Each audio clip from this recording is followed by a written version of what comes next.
Time. There's so many facets of it. It's so interesting. And there's so much to know. But here's one thing that all of us know is that we all have the same amount of time, every single one of us. But isn't it interesting that some people seem to be able to use that time better to produce more and create more abundance for their lives? The reason is because they have learned to be more effective with their time at what they do. Well, today I'm going to show you how to immediately increase your effectiveness to help you go further faster in your life.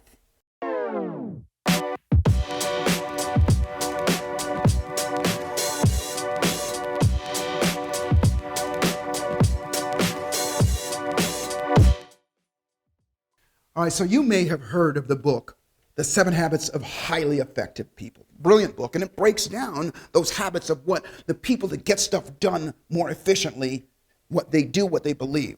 Well, today I'm going to show you some real quick tips, some real easy things that you can do to create more effectiveness in what you do. But first, let's talk about what does it mean to be effective? What is effectiveness anyway? Effectiveness in my book is to be able to handle and complete the task at hand in the shorter amount of time and produce the results that you want. It's that simple. And so we all have habits. And where do those habits come from? Oftentimes they come from our parents, our guardians, and people that raised us. Myself, I had great parents. My parents were very talented. My mother was an artist and a singer. My father was a great mechanic, and he was a great mathematician and things. And they taught me how to be, let's just say, disciplined and to do things in a way that would produce results. But here's the deal. I didn't always follow through. As a matter of fact, as a kid, I kind of pushed up against that. I was lazy and I didn't get up early. I didn't do the things that were necessary. They'd tell me to do something. I'd drag my feet. I was terrible at school and all those things. But I loved to go fishing. Fishing was my jam. And if you told me I was going to get to go fishing tomorrow morning, I'd be up at 4 a.m. in the morning. I'd have all my tackle ready. I'd be ready to go. Everything was done. And I remember my mom came to me one day and she said, look, and she was frustrated with me. She says, why is it that when you want to do something that you want to do, you get it done? But I can't get you to get out of bed in the morning or to do your homework. And I thought I was being a smart aleck. I said, look, the reason is, Mom, because I like to go fishing. I don't like to do those other things. And I, being, I think I was like 12 years old, thinking, well, I got one on her. The interesting thing was she got a big smile on her face and she said, well, then the solution's easy. Learn how to like the things that you don't like to do. And I remember in that moment, I think, well, I don't know what that means, but the truth of the matter was she was absolutely true. I'm more effective at going fishing because I liked to do those things. And so the things that we learn from our parents, and I'm going to share some of those things with you right now, of how to take what you already do, some of the things that you're already effective at, and move those into the things that you're not effective at. And so the first tip, and it's kind of a no-brainer, is practice. What does that mean? The more we do something, the better we get at it. I call it human physics.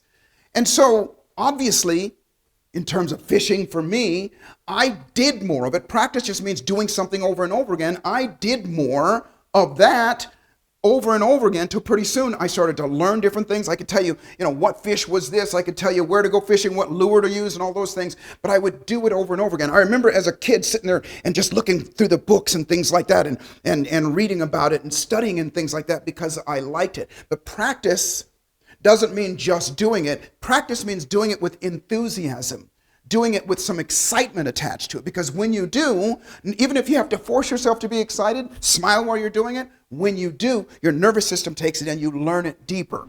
Tip number 2, practice practicing. What the heck does that mean? Look, as long as you're going to do something, my father used to always say, as long as you're going to do something, you might as well do it right. Well, what's the right way to practice? The right way to practice is to do something, and then while you're doing it and when you're finished, to acknowledge that you did it, get excited about it, and praise yourself and reward yourself for having done it. Because here's what happens. The brain always is looking for the path of least resistance. The brain is always looking for pleasure. The brain is always looking for something that makes us feel good. And so even if you toil over something that you don't like doing, but you cause yourself to do it, and when you're done and you go, I got that done, I'm amazing. You pat yourself on the back, you do a little dance, or you do something like that, and you acknowledge that you got it done, your brain goes, oh, wait a minute, that feels good. That acknowledgement does. Let's do it again. And it starts to set you up and it conditions you to want to do it again next time. Tip number 3, borrowing skill. More specifically, borrow your own skill. Borrowing your own natural skill and applying it to any area with deliberate, focused awareness will rapidly enhance that area. What does that mean? Check this out. You are infinitely more successful and more skilled than you're not. And what that means is most of us think, okay, well, if I'm going to go do something, I've never done that before, so I don't have the skill. But you have some sort of skill that would add to that and help you do that. Which means anything like tying your shoes or riding a bicycle or anything that you do that you're already skilled at, you go into a specific state of certainty because you have that, where you can borrow that state, that feeling, that emotion, that attitude, if you will, when you approach something new. If you put yourself, you hold your body like that, the same way you do, and that when you do something that you are, let's just say, skilled at, and you bring that to the table versus going, oh, I don't know if I can do this, then what happens, it enhances your chances of being more effective and successful at what you're doing, even though it's new.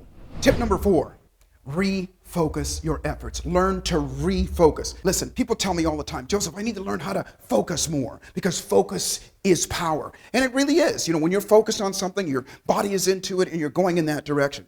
But the challenge is there's so many distractions that we get defocused. Nobody is bad at focusing. If I say fire, get out there, I promise you, I guarantee you, you're going to be focused on getting out that door before you get burned. The challenge is that most people don't know how to refocus themselves and bring it back. Have you ever done this? Have you ever gotten up in the morning and you made a to-do list and you were focused on what you were going to get done that day? And you may have even started on some of the stuff. But then you got distracted, and by the end of the day, you look at your list and you didn't get much of it done. Of course you have. All of us have. So the trick is to learn the skill of refocusing. And you know how to do it? There's a really simple way of doing it. Take your phone. And get your phone, you know, I have an iPhone and I use Siri. I tell Siri, remind me to refocus in 1 hour. And what happens is when that alarm goes off, I go back to my list and I go, oh yeah, this is what I meant to do, or this is what I should do. And I go back to that. But here's the thing. Remember, human physics, the more that thing goes off, the more you do it. And you go back to that and you come back from wherever distractions you are, the more you start to do it automatically and you don't need that. And you start to develop the skill of coming back into focus of what you want.